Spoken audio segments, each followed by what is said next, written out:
Okay, today me and Mary Liz had this very interesting conversation. Um, and I wish that I had recorded it.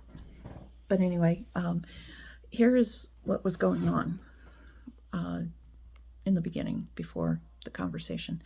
I was studying for this weekend's yoga teacher training, and we got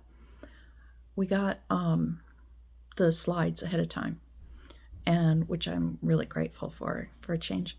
And I had read through the slides, and I thought, wow, it'd be really cool if I could find an app that I can write some flashcards and use them for, studying as though I were going to take a test.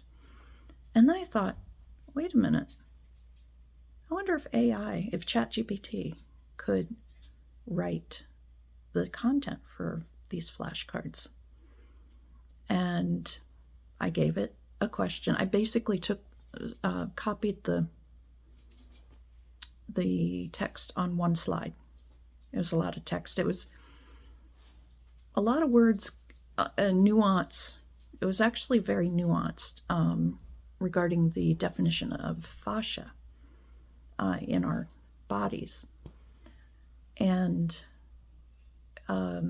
so I copied that, and I fed it into ChatGPT, and I asked it to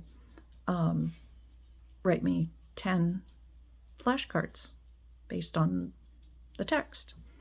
And it did it very nicely. And then I took it a step further, and I said, write me a 10-question quiz on this text, multiple choice, each question having 4 multiple choices. And it did it.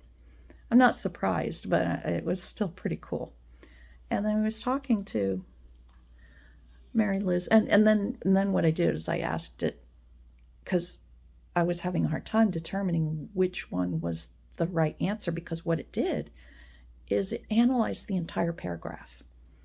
And it didn't just copy down parts of sentences as the answer. It actually came up with its own unique answer, correct answer, and ones around it that would challenge a person's knowledge. And what it did is it took, the slide was sort of rambling. It was like a whole slide of like 5 or 6 sentences on the definition of fascia. And what it did is analyze it, and it took parts from different sentences and sort of like summarized what the definition according to that text would be. And I thought that was pretty cool. And then I got to talking with Mary Liz about AI being based on big data, lots of data, sort of a statistical thing. I said, from what I can understand, my understanding of how AI works at a high level is that it looks through massive amounts of data, hence big data, and takes statistically the majority of the answers for a particular question, or let's say question, and whatever the majority of the agreed upon answer is for a specific question based on the data it has access to is what the answer is. And then I realized, wait a minute, so it's really looking at data statistically, and it's not making any kind of judgment call. It's simply looking at what the agreed upon answer is. And then I thought, wait a minute.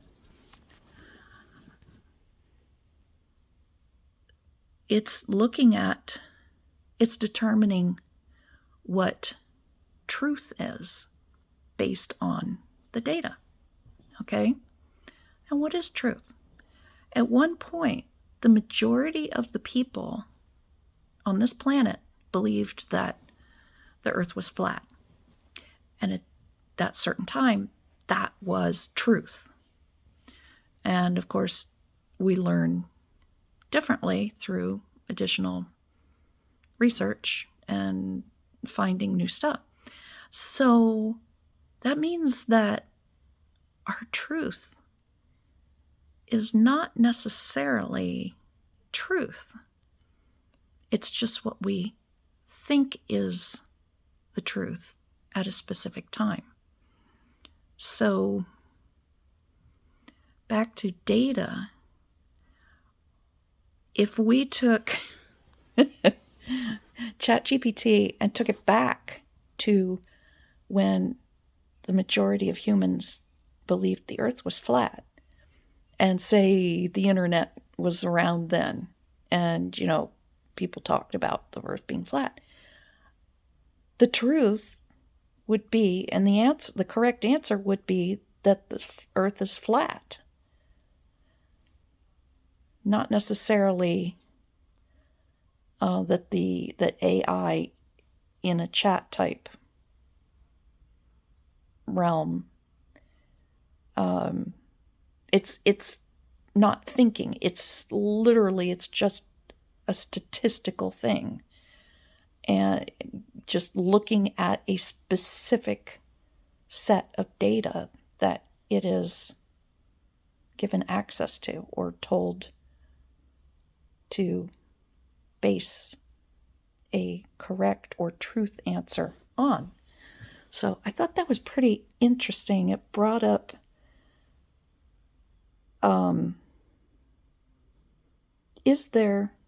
does truth exist?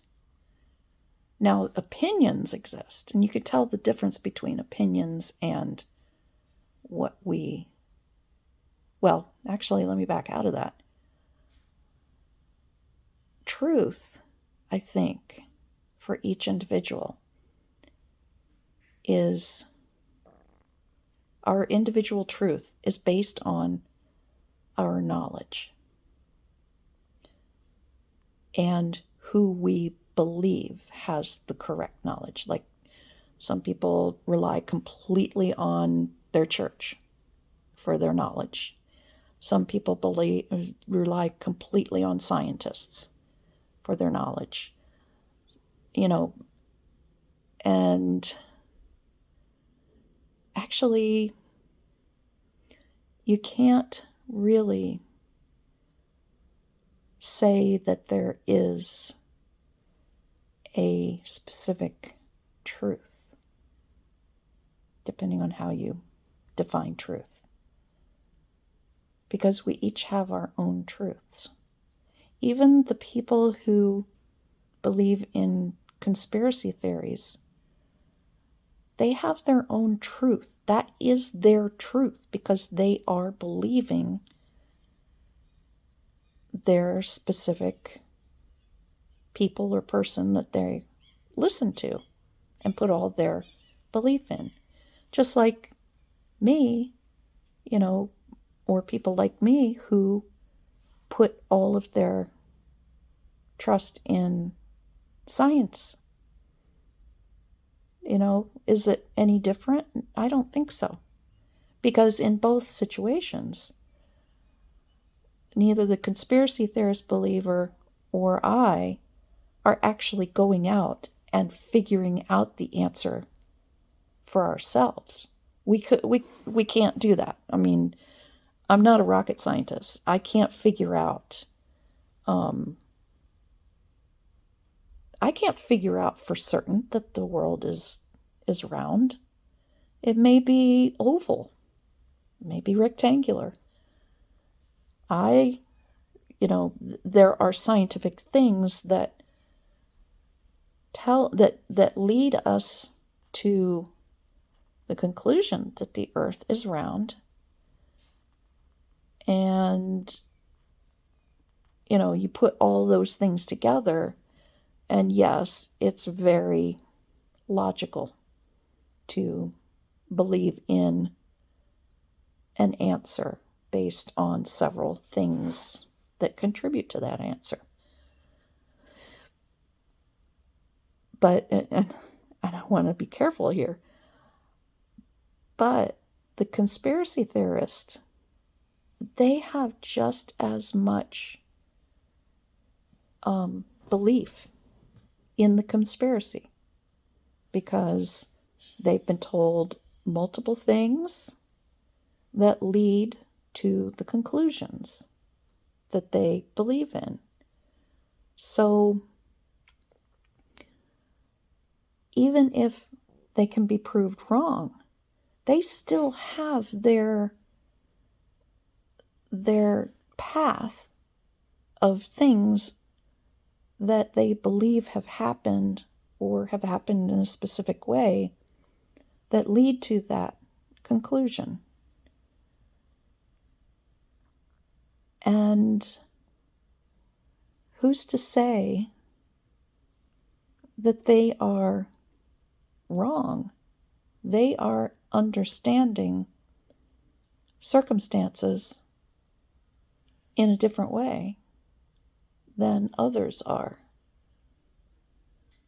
So what's the moral here?